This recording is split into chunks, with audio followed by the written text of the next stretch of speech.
it goes. Let's bring in Max Begon. He's the UK representative of Marine Le Pen's National Rally Party. Thanks very much for joining us. Marine Le Pen's failed again, hasn't she? What went wrong? Good morning. I would say that to comment on the victory of Emmanuel Macron, it's if you add up the votes of the people who didn't vote and the votes of the people who voted for Marine Le Pen, it's actually a higher total than Emmanuel Macron's. So it's definitely not a vote of approval. In terms of what went wrong, I mean, you have to remember that 99% of the French media was supporting Emmanuel Macron, and he had all the power that comes with being in government, with all the institutional apparatus behind him. So it's really, reaching a 42% score in this kind of context is actually quite an achievement. But it's the third time, though, that Marine Le Pen has tried, and yet still she hasn't failed to go any further. I mean, you say she got 43%. You make that criticism of Emmanuel Macron that actually he didn't get that amount because there were so many people that abstained as well. Marine Le Pen's hardly nibbling away and getting any higher than him, is she? Yeah, but what you see over these three elections is that every 5 years you have several millions of people who vote for her. And I think we have evolved from being put in a small box of anti-immigration party to becoming really the working class party. Because if you look at who voted for Marine Le Pen, in the categories of people who are working, so not students and not pensioners, she's much closer to 50%, like even in some categories, she's above Mr. Macron. But the criticisms came from Marine Le Pen, didn't they, that although you say move beyond being anti-immigration, a lot of those measures that a lot of people consider as racist are still in the programme, aren't they? And those issues, those things that were in the programme, which would effectively, critics say, lead to a Frexit, are the things that are putting people off for voting for her. But are you able to quote any racist measure in Marine Le Pen's programme? Well, critics would say that the measures saying that people can't wear scarves, for example, in public are racist measures. That's what critics would say. Critics would say that, but we completely disagree with that. It's a dishonest way of looking at the problem. The fact that Marine Le Pen wants to ban the veil in the public space is really to protect young women who are forced to wear a veil. It's not an attack against them in any way. It's basically an attempt to facilitate their integration in French society and to shut off divides that are emerging between different parts of French society. How do you think the people who voted for Marine Le Pen now will react to a new Macron presidency?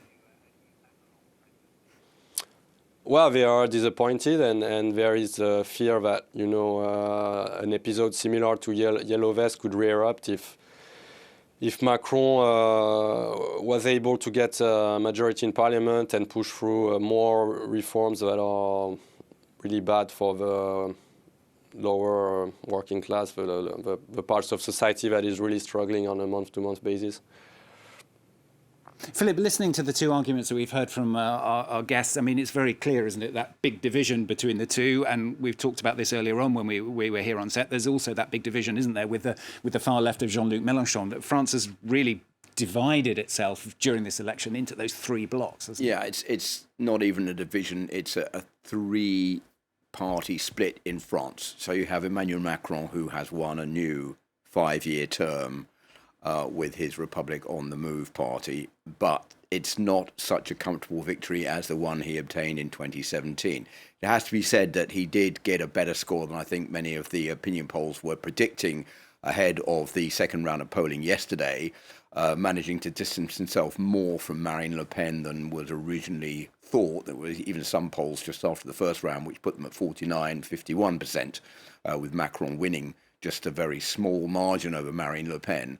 But there is also the far left France Unbowed party, which is the sort of kingmaker, the waiting in the wings to try to maybe pull in more MPs in the upcoming legislative elections. And already Jean-Luc Mélenchon, the head of the France Unbowed, the far left party, has been saying that he would like to be prime minister. Why would he like to be prime minister? Because he thinks that Emmanuel Macron is not going to obtain a majority in the French National Assembly in the upcoming legislative elections in June, 2 rounds in June.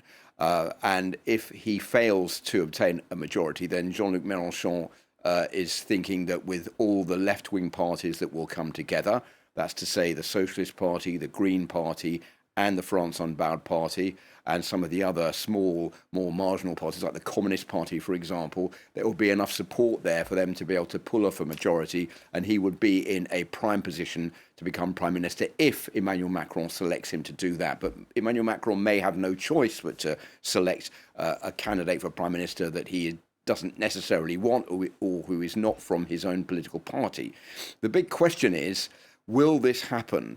If you look back at previous elections in France, this is the first time since France adopted the 5-year system in 2002 under Jacques Chirac that a candidate has managed to secure a second victory without being in a period of cohabitation. What is a period of cohabitation? That's to say a president from one political party who's ruling with a government from a different political party. There have been 2 instances of that, but they were both under the former 7-year term, first with François Mitterrand and then with Jacques Chirac. So it's pretty unlikely and pretty rare that a president, when he is elected and then goes on to hold legislative elections, will find that he is suddenly ruling with a party that is not his own party, because people will have plebiscited him to become president, and then they won't want to give him a party from a different political background with whom he will have difficulty in running the country. It will turn him into